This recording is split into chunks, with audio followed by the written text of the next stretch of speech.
Ayan, luto na yung marag. Yahis na at maganda siyang iulam sa white rice. هاي روز. Hi, madam. How are you؟ Hi, madam. الحمد لله. اليوم روز بتسوي معكم إدام مشكل. يلا روز. Hello mga kabayan, magagawa ko ng idam mix. Ayan, niready ko na itong meat. Hiniwa ko siya ng big size. At itong potato, big size at zucchini at carrots, same size.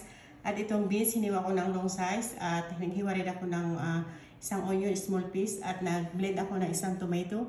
At niready ko na rin itong cauliflower.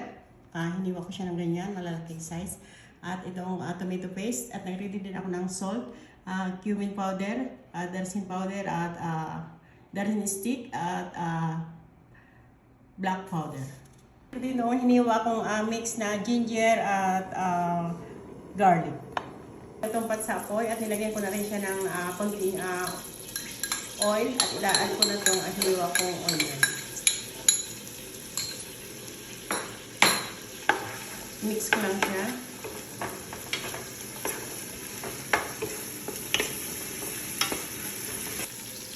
At add ko na itong half tablespoon ng ginger at garlic. At i-mix ko rin ulit siya. At ngayon i-add ko na itong meat.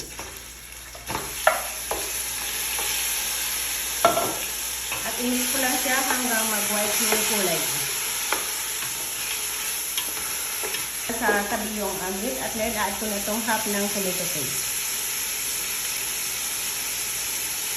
At mix ko lang siya. Ngayon, add ko na itong binili kong tomato.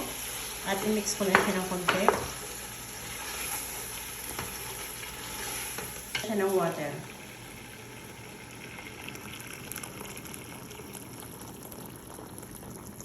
At yan, tatakpan ko na siya at itikip ko siya sa apoy ng 1 hour.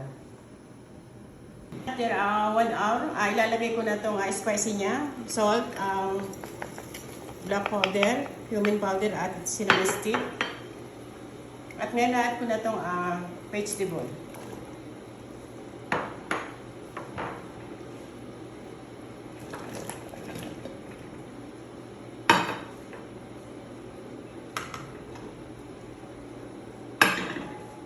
Ayan, mix ko lang siya ng konti. At add ko na siya ng hot chili at tatakpan ko na siya at ikikip ko siya ulit sa apoy ng 1 hour.